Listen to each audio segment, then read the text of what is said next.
2024-26 या कालावधीमध्ये तब्बल 18 कोटी 81 लाख रुपयाचं बिल प्रलंबित असल्यामुळे महाराष्ट्र जीवन प्राधिकरण कॉन्ट्रॅक्टर असोसिएशन आक्रमक झाली आहे। एप्रिल महिन्यामध्ये प्रशासनाकडून आश्वासने देण्यात आले होते, मात्र त्यानंतरही बिलाची पूर्तता न झाल्यास कॉन्ट्रॅक्टरांमध्ये तीव्र नाराजी व्यक्त होत आहे। या पार्श्वभूमीवर असोसिएशनच्या वतीने आज ठिय्या आंदोलनाला सुरुवात करण्यात आली आहे। 6 मे पासून बेमुदत काम बंद आंदोलनाचा इशारा देखील यावेळी देण्यात आला आहे।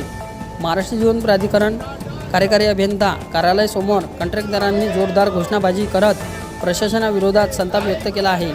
बिलाची तात्काळ पूर्तता न झाल्यास आंदोलन अधिक तीव्र होणार आहे, असा देखील इशारा यावेळी देण्यात आला।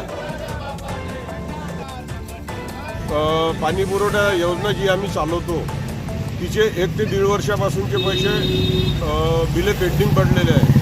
आम्ही वारंवार यांना मागणी करत आहे पेमेंट द्यायची, हे आम्हाला अद्यापपर्यंत पैसे देत नाही आणि तारीख पे तारीख देऊन आज देऊ, उद्या देऊ, 15 दिवसांनी देऊ, महिनाभरानं देऊ, अशा तारखेवर तारखा देऊन हे आम्हाला फक्त आमची दिशाभूल करीत आहे।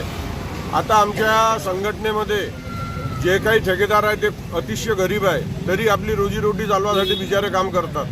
काही जणांनी बचत गटाचा कर्ज घेतला आहे, काही जणांनी बायकोचे दागिने गहाण ठेवले आहे, त्यांचं व्याज वाढत आहे, हे पैसे देत नाही, त्यांची उपासमारीची पाळी आली।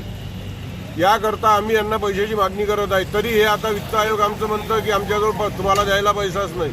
त्यामुळे आम्ही आता हे 3 दिवस ठिय्या आंदोलन करणार आहे। नंतर पूर्ण अमरावती जिल्ह्याचा पाणी पुरवठा बंद पाडणार आहे, कारण जनता ही आमचीच आहे, जनता आमची भाऊबंद आहे। जनतेची माफी मागून शेवटचं त्यांना आम्ही हात जोडून सांगू की आता आमच्याजवळ पैसा नसल्यामुळे, आमची उपासमारीची वेळ आल्यामुळे आम्ही तुमचा पाणी पुरवठा बंद केल्याशिवाय आम्हाला मार्ग नाही। आम्ही खुर्च्यावर बसणारे माणसं आज रस्त्यावर बसणार, हे या MGPच्या अधिकाऱ्यांना समजायला पाहिजे। मग यांच्याजवळ पैसा नाही तर ठेकेदाराला कामं सांगून कामं का करतात?